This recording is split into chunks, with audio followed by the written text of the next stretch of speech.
The Rhythm Changes podcast is sponsored by William Chernoff. That's me. I'm a jazz musician.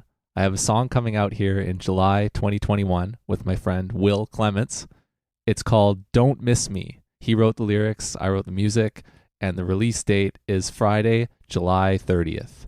It sounds like Chet Baker, Kurt Elling, Diana Krall, and other artists whom Will and I have been played next to on CBC Music and Canadian Community Radio. Go to williamchernoff.com to learn more about our new song, Don't Miss Me, featuring Will Clements.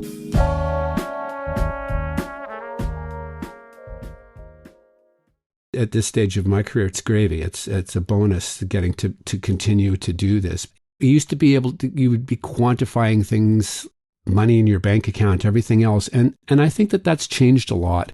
Success is, for me, is the ability and the continuation of being able to do what I love to do.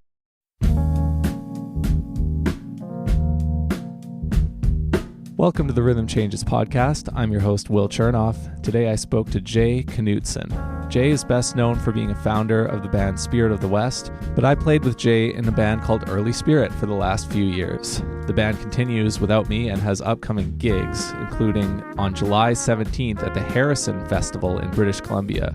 We talk about that, and just like a usual conversation between me and Jay, everything else.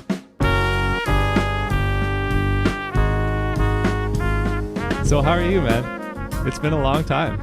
It has been. It has been. It's been long enough that your hair's grown right down to past your ears. And every time I see you, you got a new haircut, which is great because it's not many people that can grow their hair that fast. It's been, a couple of months maybe, and it looks like, maybe it's been longer than that, hey? Well, this has been for about a year now, unfortunately. See, I was thinking about this because I have a couple of gigs now, like Early Spirit does, that things are reopening, right? And I have this photo shoot that I did last year, and it's at a certain hair length that I've had for several years. And now I've spaced myself a year away from having taken those photos, and I've got all this hair that is not shown in the photography, so I'm not exactly. It's nice to change a progression in lots of different ways, and length of hair is always a good progression. It's really a time indicator in what has been a virtual timelessness of the last year and a half. So there you go.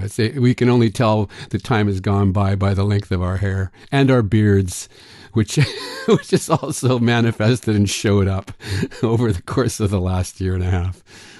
So what are your takeaways from all this, just in broad strokes, because we never really had the chance to really sit down about it? Like, where are you at right now, and what are the lessons learned or the unexpected things that have hit you over the last while? It's interesting because I think I had never given introspection and self-observation much time, ever. This was kind of forced, and with isolation and the whole being on my own at that point, it was a kind of an interesting chance to wipe the slate clean, but start again from the core rather than what was kind of needed to be done just right away, immediately. And so, consequently, it was a great time to be creative because I could afford that time.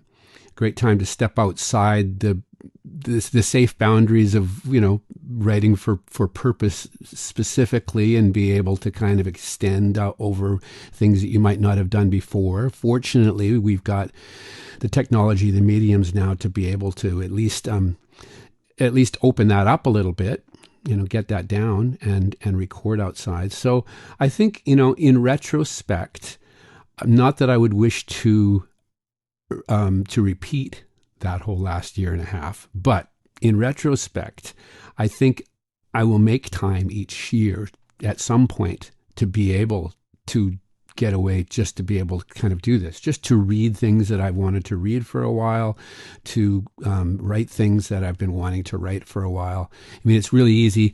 I know you're a note keeper too, and we're always jotting down notes and have things and lists and phrases and all of these, and they just kind of manifest and they get bigger and bigger and bigger, and you think, well, one day I'll get to all of that. Unfortunately, this time gave us that opportunity to do it. So I kind of think, maybe this will be a chance to reestablish from a grassroots level what it is that we're doing. Also for the audiences in general, I think it's going to be a reboot button, so that they recognize the fact that there's a big part of what culture, music, art, all of those things that were being taken for granted kind of now, because everything is instantly accessible all of the time.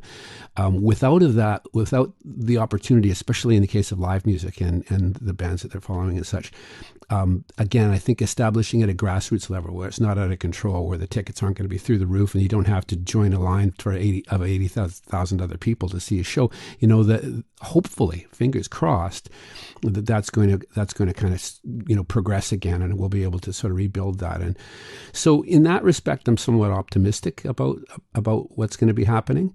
And, I guess it's just now a matter of laying down that, stone to be able to walk upon and move forward. And so, it's just like you're saying about the shows, they're starting to come in now. It's great just to see the enthusiasm from the general public, and it's given us a chance to kind of refocus a little bit and take a step back from just having to kind of press default and going ahead with all of the prescribed methods of moving forward. So we're here in July 2021, and Early Spirit has a couple of things to bring the band into British Columbia's reopening. You've got two that I'm aware of for sure on the books. One of them is at the Harrison Festival in British Columbia, and the other one is in Gibson's, a house show on the Sunshine Coast. So I'm curious what is happening within Early Spirit to make things happen again. What does it look like when you get together, and what are you up to make these things happen? Lots of rehearsing at this point because everybody's pretty rusty and has been taken, in all sorts of different directions. So again, like everything else we were just talking about, or I was just discussing, that it's a chance to kind of look back and think, okay, where do we want to lay down the foundation for what's going to be done live? And again, because we haven't had to take that into consideration, how we're going to build on that. What's the new pacing of the show? It's not like we're going to be able to do too much trial by fire, because these things were popping up quickly. Thank goodness they're popping up quickly, because it's, everyone's just dying to get out and play. We've done a few little pop-up shows to just kind of get a sense of contacting people again. And it's about communication and pacing and all of those things that go along with putting on a show or concert. But Harrison will be the first test in a larger scheme. And like everything else, it's changing by every couple of days now that the limitations on audiences have opened up a little bit. It was originally going to be, it was going to be held to just 50 people, I think, when we actually signed the contract to do the show. Then it went to, Andy said, well, we're pretty confident we'll have 75 by the time it comes. Now it's like last week is 100. Now they're open. It could be more than that. So I think that's all good. That's all good. They're being very careful anyway. They're erring on the side of caution. The focus, though, is that just getting that kind of opportunity to be able to go back out into those shows is going to be exciting for us. And same thing with the house concerts / field concerts, as people are starting to put those back on in communities. There's a community series in Seashelt, and there's another few that we've just discussed in the last few days and there's an off the rail thing going on. And so they're literally just kind of coming in each week, which is great, because that's everyone has stuff on their plate now for the summer, because you just you fill in the blanks, and we're going to do things, but we'll work around it. It's everything's negotiable at this point, so I'm looking forward to it. I'm not afraid to point out, because I'm already your friend, that you've had a 45-year career and counting. And I know that you've that's being generous. Thank you. Thought a lot about different things in terms of what it's like to be an artist, which I've always appreciated. There's a couple of them that I want to bring to the Rhythm Changes podcast audience here, but maybe the simplest one is, in your opinion, what makes a good set list? Well, you having played with me, you know that the set list is basically like it's like a general idea of where things might go. And you want to have that, because without that road map down in front of you, you can get into the ditch or off the road pretty quick. But with it there, then I feel liberated somewhat to be able to deviate, because I've always played with, great musicians like yourself and the boys that are in the band now. And so they're kind of hip to the fact that it might go somewhere else during the course of. And for me, that's always been, I guess I learned that habit from a lot of the artists that I really appreciated of playing with in the past, that were live oriented, and the way that they would make that connection with the audience, and it would just go sometimes. It would just go. Like, for instance, Connie Calder, who's a Canadian singer-songwriter I played for many years and wonderful entertainer, she'd get on a roll some days. And I think I've probably told you this before, but I remember one set we were going in, we were supposed to do a 45-minute set. The audience was in stitches and she was on a roll, and it just kept rolling and rolling. We got 3 songs in that 45-minute set, and her songs are short, so that gave me an indication. But the audience was loving it, and it was not something that you would duplicate, because it was not premeditated. It was just, it was just that interaction with the audience, and reading the audience, being a part of that. Whatever they're taking, if they're feeling good about it, you feel they're with you, then that's something you feed off, So, sometimes the mood will change. It dictates something completely different than the premeditated set that you had written. And so sometimes you need to do something a little more serious, or something that changes the pace and slows it down, or something that picks it up because you just feel that they're wanting to dance, or whatever it is. So I guess that's one of the things that you can only feel confident and comfortable with if the band has been playing for a little while and knows each other's signals and such, and is comfortable in straying a little bit. At the early part of the game with new players and such, you're a little bit more hesitant to do that, and you have to kind of stick to the game plan a little bit. But again, I think that's one of the beauties of the experience, and in folk music, it is that communicative aspect. They expect that in folk music. So for it to be there in conjunction with reading the general mood, and in festivals, again, it's anyone's guess. Sometimes they just want to get up and swirl, and other times they're ready to listen. So if you can kind of handle both, then I think that's a huge bonus and more fun. Yeah, that checks out with my experience over the years playing with you, where I started out playing these very specific and consistent set lists every time we would perform, and then it started to get different because we got more comfortable in Early Spirit, and because we started playing different types of gigs, so they required dramatically different things. Yeah, absolutely. And as the repertoire increases and you have more to draw from in that war chest. But I remember playing gigs with you when I don't think you or Gabrielle had ever heard the tune before, and I just felt the need to do it. And again, at that point, I didn't question whether it was going to be difficult, because you guys would just got to fold in and things would work, and it might go in a different direction. But generally, that again, that's where it gets fun. I love that kind of freedom, and that's just something that time and familiarity will yield. So. Yeah, every Spirit of the West tune that we've done was introed to me live, like I had never heard it before. That doesn't surprise me at all. We used to do that a lot with that group.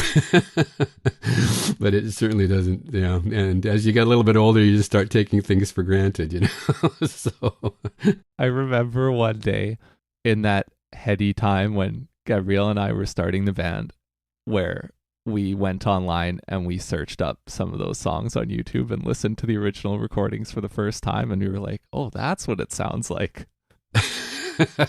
Yeah, well, there's that too. Yeah, the edges do seem to get rounded down a little bit over the years, and it definitely does take a little bit different feel. But again, that's the beauty of the thing about recording music, is that I love the notion that it's a documentation of the time of that band. It's the era of that particular time period, and it's put there for posterity, and it's documented. So after that, it doesn't mean that song doesn't keep evolving, and sometimes it goes in a completely different way after a number of years. And I think we've, especially in the kind of genre that we both played in, I think that we've never had to just reproduce what was on the record. It was just not. It was never kind of the idea. It was more the constant growth, and so constantly you're referring to other bits and pieces of songs and things that would work here, and that's that keeps us on our toes. It keeps it fun that way. The improvisation, there's always a lovely room meant for improvisation around themes, and that's always good. That keeps us up, and it keeps us in. I think it keeps you attached, and that's what you want to be doing as well. So otherwise, I think it would be a real challenge. I think I probably mentioned to you at one point before that if even in the really old songs, like say Aberdeen, that was one of the first Spirit of the West tunes that we were doing, if I couldn't close my eyes and be there in that place where I was writing it and see the story in front of me, then I didn't feel like I was attached to the song. And being able to put yourself in that place, in the story, in the time, and then let it go where it did, as we did with that in that tune, and it's taken on so many different iterations. It's still really important to be able to connect to it on a visceral level, so that you can I think believe it yourself. So how would you describe the new music that Early Spirit's working on right now? It's interesting because I think again, rather than we always worked as individuals, and then we put our ideas together when we were hashing out pre-production and everything. So now I think it's been a little more conceived from A to B because of the time that we've had to put that forth. What's cool is that even though, like everything else, as you know, when you bring other players in, ideas pop up and things change, ideas change.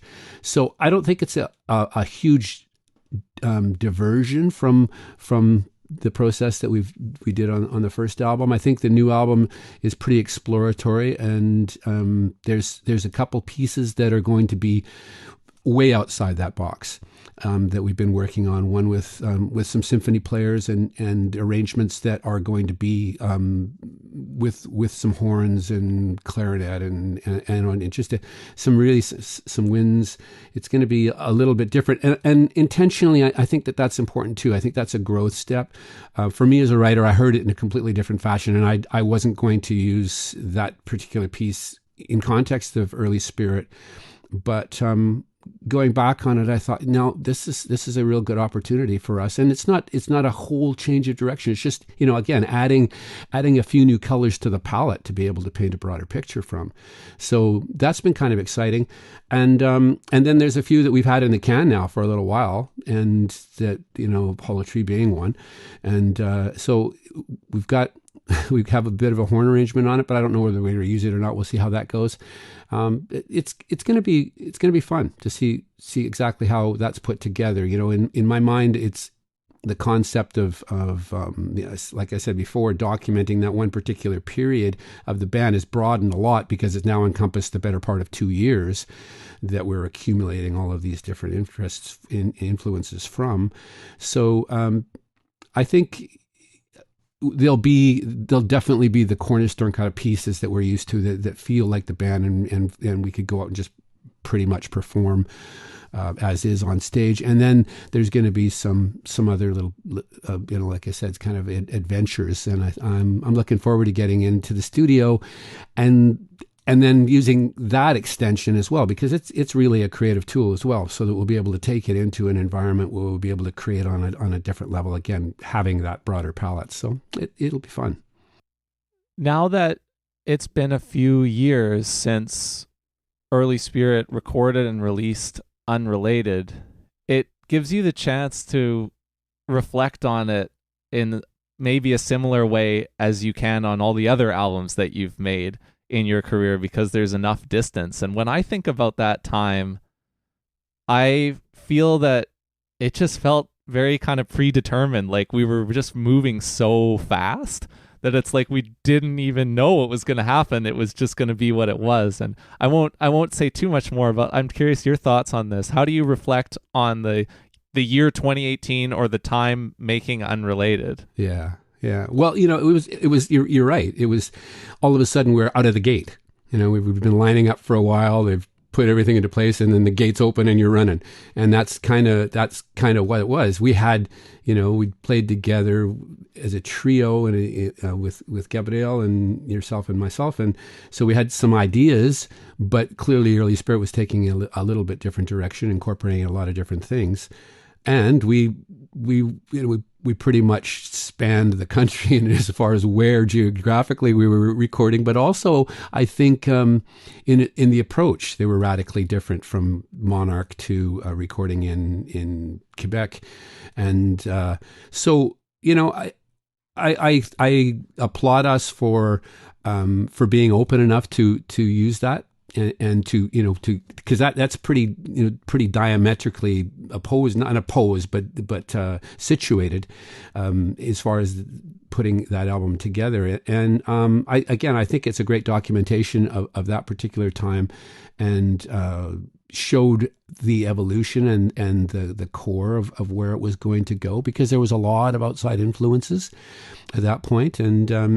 But I think, again, that what was growing, the seed of what was growing from the center was starting to germinate. And then, again, having that next year and change to play, and we were playing a fair number of shows at that point, everything started to, just take on a little bit different stride, and there were songs that we didn't play as much, songs that we played regularly, those ones that took on the sort of focal point or the foundation of the sets. And so, when I look back upon that, even in comparison to the other albums, they're always different. They're all, when they come out, you always think, well, woulda, coulda, shoulda, didn't. But at the same time, that's why I think it's really important to do it, to commit it, to have it out there, to put it in form, and to let it go and move on. Because I think if you continue to just go over and over and over the things that could have or would have, or maybe you change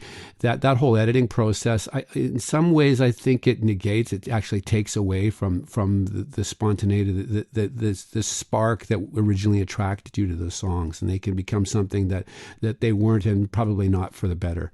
So again, I think in retrospect, I'm happy with the way that whole era, that whole album, and the album cycle, as they call in the business, the album cycle went, and I think it's good, and I'm excited about continuing it on and moving it forward, and still having that platform, because believe me, it's not nothing that we take for granted, and just having, for me, it's at this stage of my career too, it's gravy. It's a bonus getting to continue to do this, because a lot of folks that I know that have been playing for a long time, the whole COVID situation ended the career. It stopped. They're not going to go back. It's done.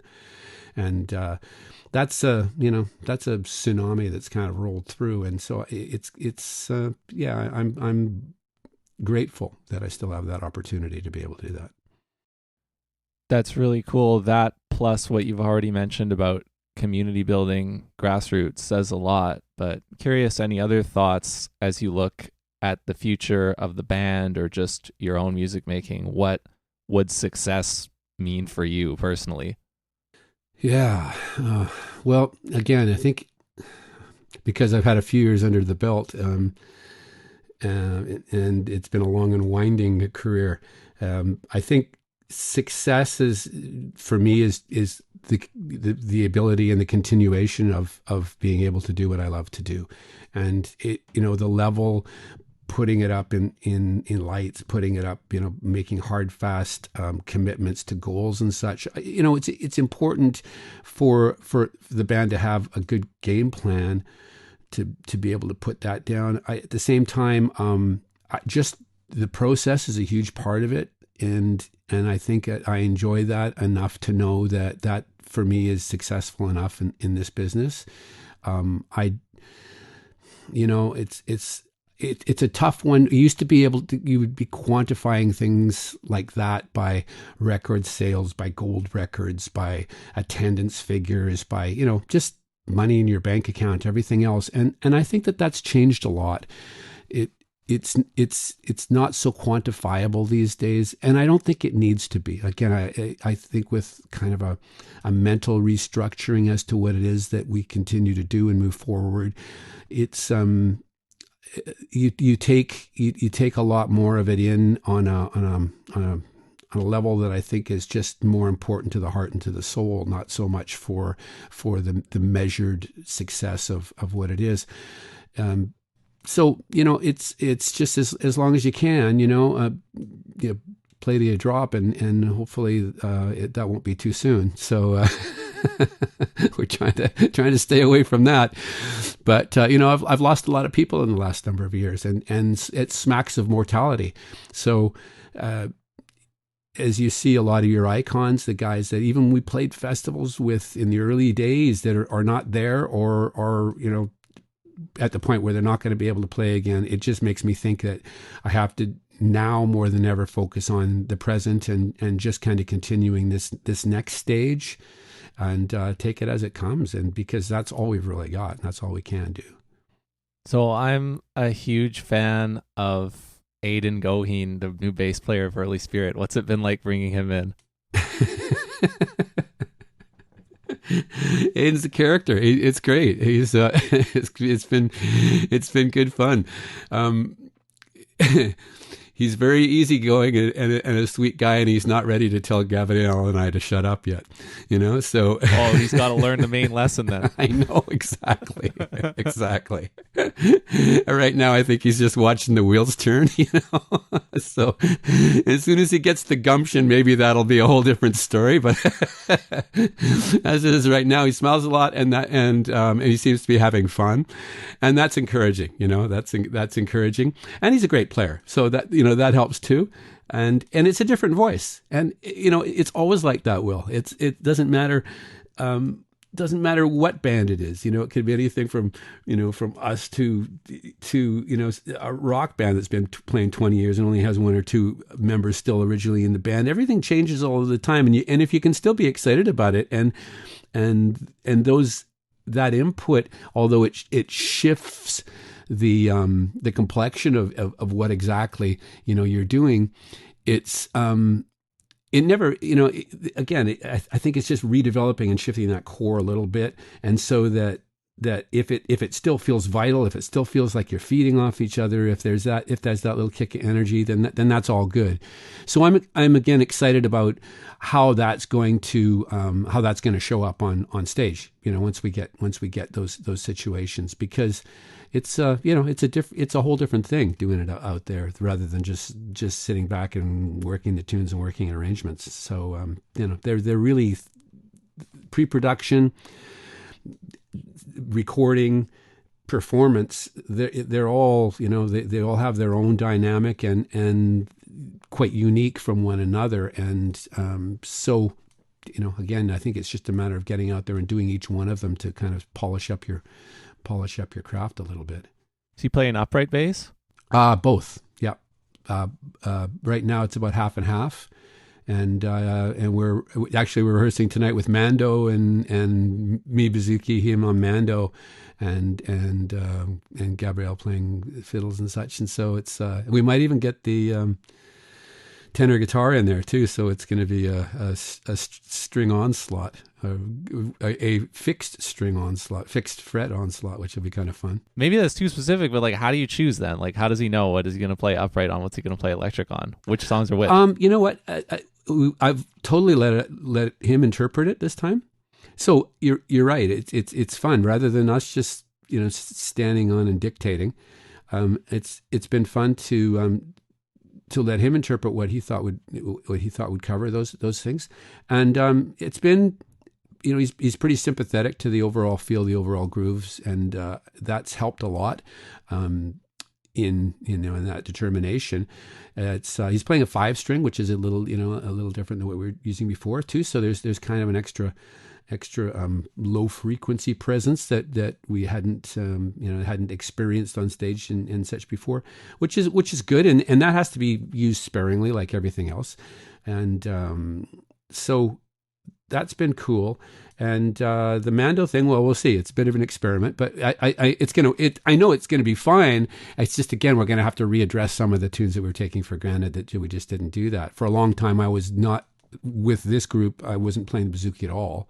And I thought, no, we'll put that back in, especially if it's going to be Mando in, and just take it down to a little more kind of acoustic level. And I think it's going to be fun. A couple of the new pieces are geared that way.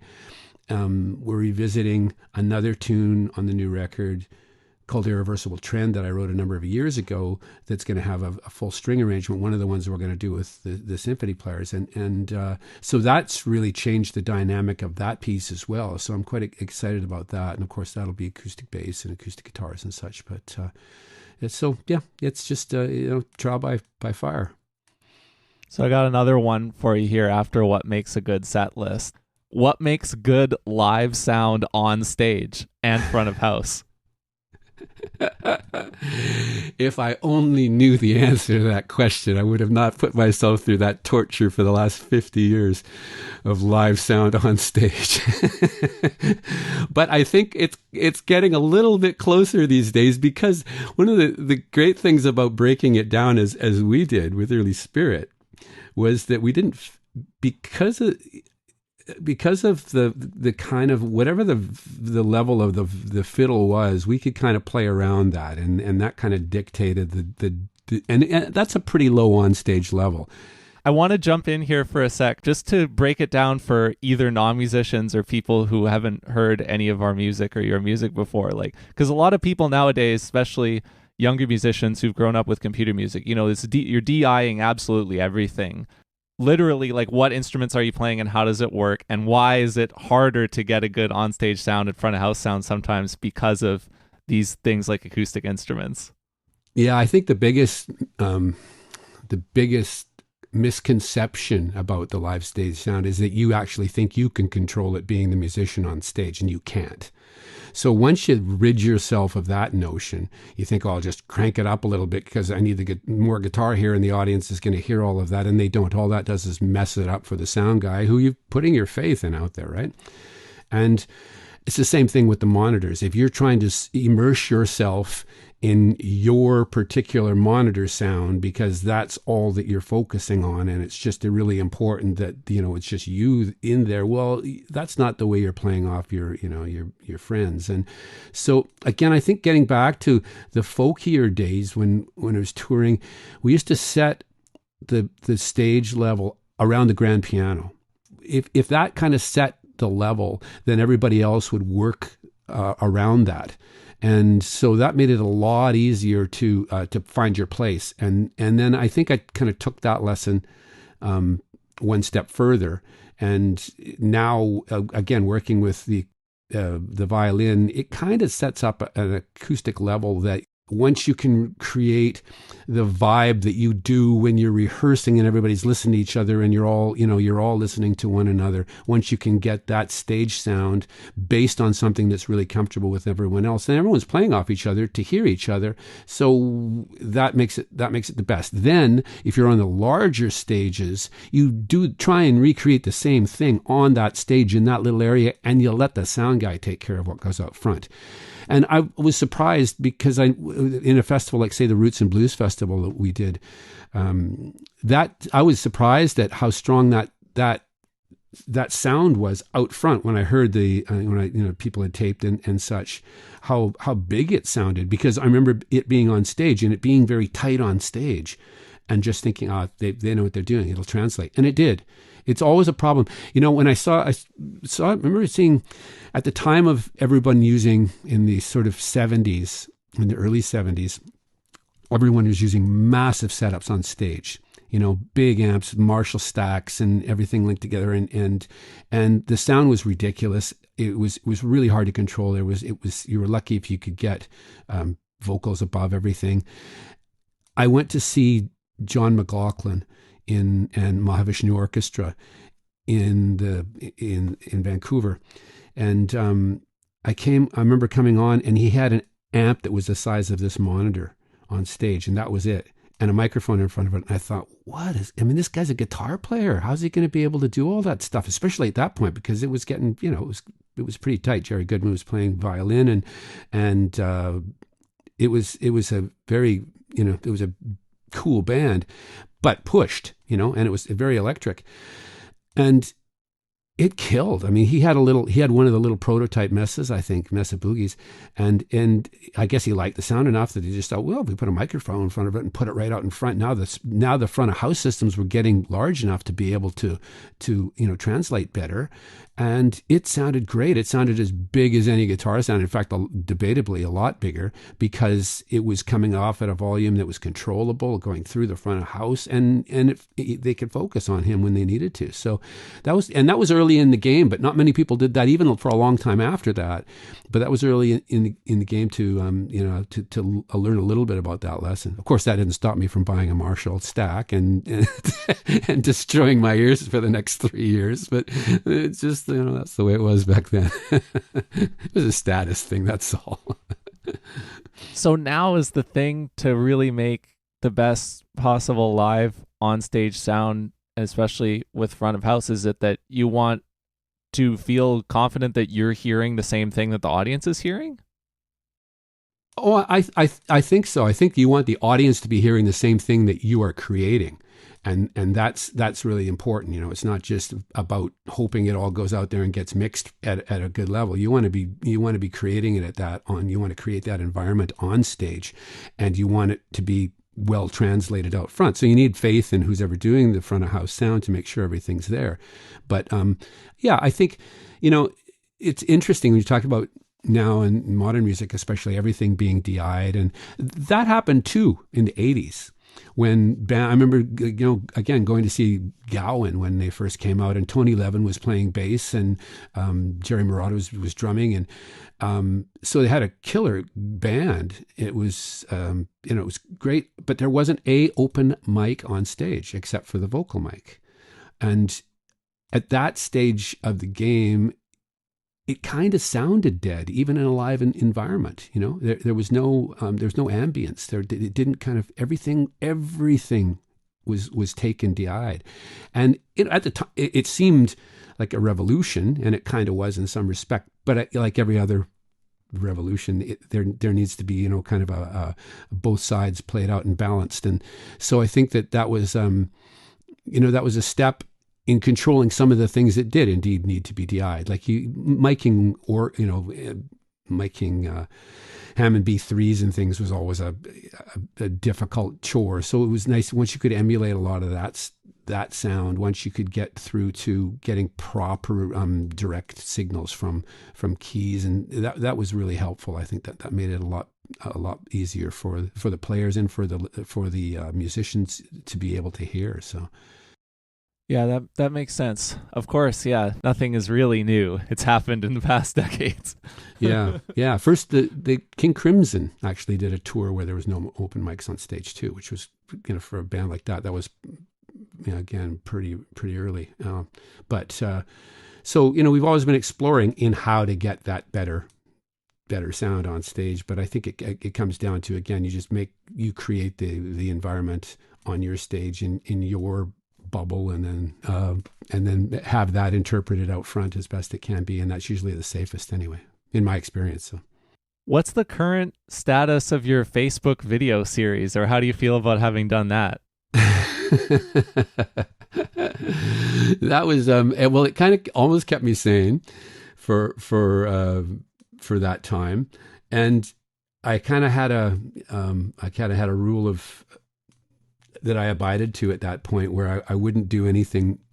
It had to be a single take. I wasn't going to try to edit it. It just had to be a single take. If it took 4 of them, that would be fine. If I was bored after 4, I wasn't going to get it. I would just not do that. I'd do something different.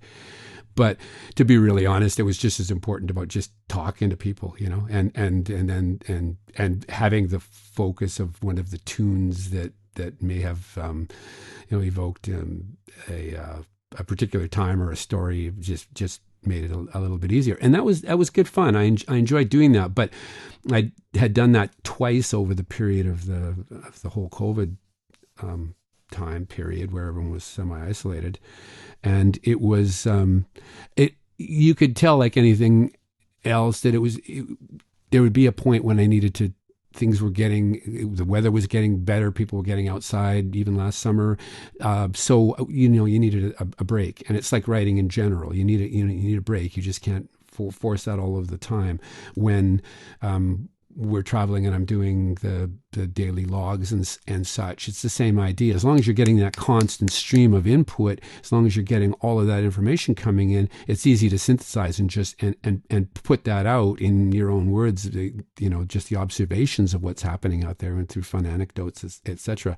But once that is diminished, once the input cycle is diminished, or you finish that little tour or whatever, like, shut her down. It's probably better to refresh and let it go. So much as that was really good fun, and I might entertain that again, a little ways down the road. It's not something that that I relied upon or felt the need to have to deliver, other than get nice feedback from people, and when I know that they're enjoying it, or it's helping to contribute to to what they're going through their days, or just whatever it is that they can relate to.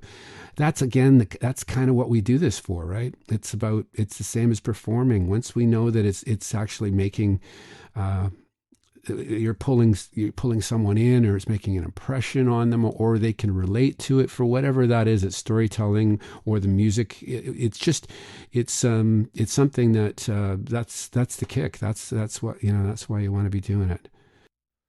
What do you think would be your favorite ways for Early Spirit to be getting out there and connecting with people now? Yeah, I guess when I have to reinvent that's going to be a tough one. Especially at the stage of life that the other guys are at too, things that are sort of coming into play, and careers, because it's not like you can make a living doing this right now full time, and everyone else has a pretty focused career objective. So I think it will be easier once things have started to open up again, and we can make sense of it both geographically and over a time continuum, because it's always difficult to set aside that specific time for it. So it'll be different. There's no question it'll be different. But again, for me, it's a bonus. Anything that we can, that we're able to do to facilitate getting back out and doing that would be good.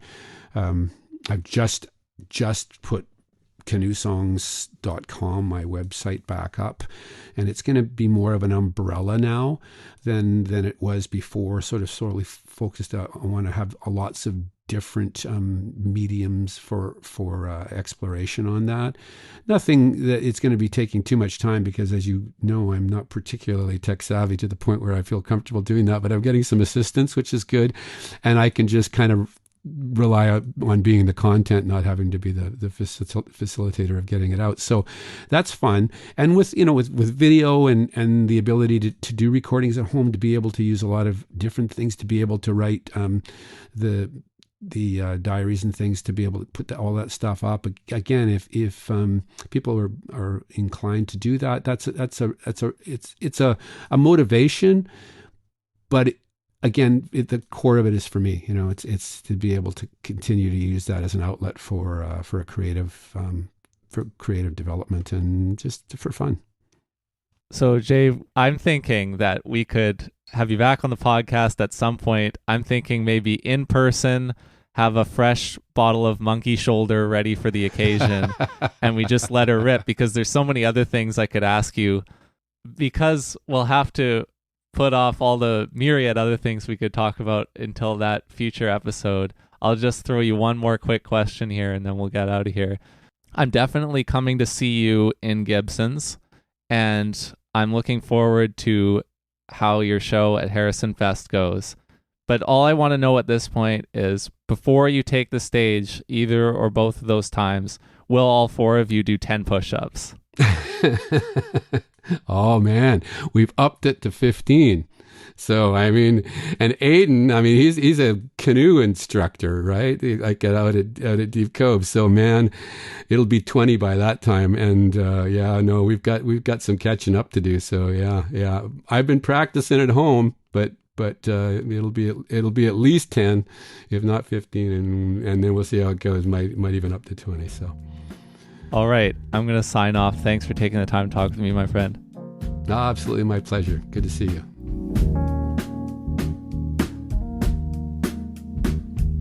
If you like this podcast, subscribe to get more from wherever you listen to podcasts. Give us a 5-star review if you can, and tell your friends to find the Rhythm Changes podcast in their app of choice. And if you really like this kind of thing, go to rhythmchanges.ca to learn more about what we do, or visit patreon.com/rhythmchanges to support us directly. Thank you so much for tuning in, and we'll catch you next time on the Rhythm Changes podcast.